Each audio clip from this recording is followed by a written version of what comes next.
আরে দেন দেন মুগে এই শেষ বিয়ে তো হয়েই গেছে। আরে আমি না নিলে ওই দেখো আপনারা বিয়ে দিবেন। বিয়ে হয়ে গেছে, বিয়ে হয়ে গেছে। আমি এই হাত কাটতে বলবো যে এই হাত দিয়ে আমার শহীদ হয়েছে জোর করে না। আরে তোর বাইরে অবস্থা তো আরে পয়সা রয়েছে, শরম নাই, লজ্জা নাই। আরে দে তো। আরে সাইলেন্ট দিলে সমস্যা আল্লাহ আপনি কান্দেন না এই আমার হিসাবের খাতা মানে খাতা আমার খাতা লই আপনি বললেন দর্শন বিয়েটা পরে এলাম লন জায়গা আরে কি বিয়ে টাইম হয়ে গেছে আব্বু আম্মু থাকলে আজকে আমার এই দশা হয়তো না। আমার আব্বু আম্মু নাই, তোরা কম কষ্ট করে বলছিস।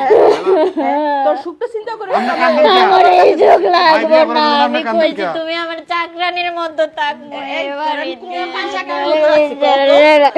রাগো নাই, আমি এখন থেকে থাকবো, তাও তুমি আমার বিয়ে দিও না।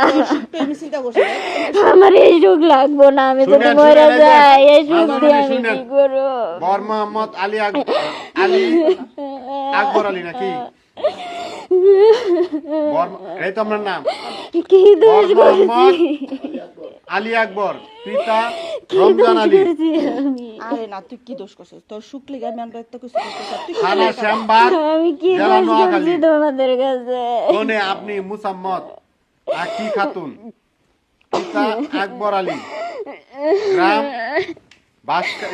সারিয়াকান্দি, থানা সারিয়াকান্দি, জেলা বগুড়া। 10 লক্ষ টাকা কাবিন ধার্য করিয়া 7.5 লক্ষ টাকা স্বর্ণ বাবদ ও বিয়ের বাজার যাবত উসল করিয়া সাদা কাপড়ের 2.5 লক্ষ কাপড়টা টাকা কিন্তু বাকি লেখা রাখিয়া দিয়েন। উক্ত বিবাহে নাই তো কোন আপনি যদি রাজি থাকেন আকি আমার খাতুন এগুলো কয় না। আজকে আলী আব্বু বেঁচে থাকলে আকবর আজকে আলীকে তুমি স্বামী আমার হিসেবে জীবনে গ্রহণ ওই করেন। ছেলের তাহলে সাথে একবার বিয়ে বলেন, দিতে পারতাম না। আমি গ্রহণ আব্বু করিলাম। আম্মু নাই দেখা। জোরে একবার বলেন আমি গ্রহণ করিলাম। আমি কবুল করবো না। বলেন বলেন কবুল বলা লাগবে না, বলেন যে মানি নিলাম। বলেন বলেন বলেন আমি রাজি আছি, বলেন আমরা কান্নাকাটিতে বাইরে বাধা নিয়ে হয়ে চলো, গেছে। তুই আর কত বেলা বিয়ে তো হয়ে গেছে। অজ্ঞ বিয়ে, আমি এই বিয়ে মানি না।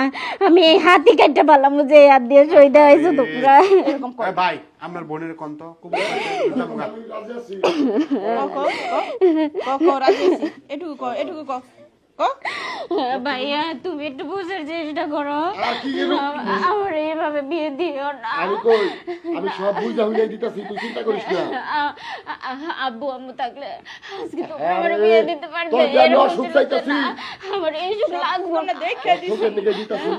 আমি তোমার আর ভাবি সব কাজ করে দেবো, তবু আমার বিয়ে দিও না। তুই খালি পাবি রাজি আছি, না, আমি আর দিতে পারছি। আমি বিয়ে করবো না। ভালো করে কাজ করে রাজি আছি। বিয়ে করবো না দাদা খারাপ করিস না। কাম কাজ পড়াই শেষ, কাজে বিদায় দেন আমার। মারো মারো এত বড় মেয়ে। আর স্যার শুনে দেন দুইটা লাগা, দেন দুইটা। ক ক এত সুন্দর জামাই বয়স হয়েছে কি হয়েছে? নামে হইলো। তাই না? আমি বাড়ি গাড়ি দিয়ে কি আপনার নামে করবো? আমাদের সম্পত্তি লেখা দিব। সমস্যা কি? টাকা পয়সা দিয়ে সব শুরু পরে করে। আপনি জোয়ান বলা বিয়ে করেন। উনি যাওয়ার পরে। মাঝে তো তখন আমার কইব আরে ডিভোর্স। না, আপনার নামে হেবা সম্পত্তি দিয়ে না। দেব। হেবা সম্পত্তি দিতেন নাম না? হেবা সম্পত্তি দিবেন না? এই যে বেটা ঠিক আছে। সব দিয়ে দেব আপনারা হেবা সম্পত্তি দিয়ে দিব বলেন। আলহামদুলিল্লাহ। আমাকে বলেন বলেন বলেন আমি রাজি বলেন। রেখে দিব আমার কিছু লাগবে না, আমার ঘুরে গেলে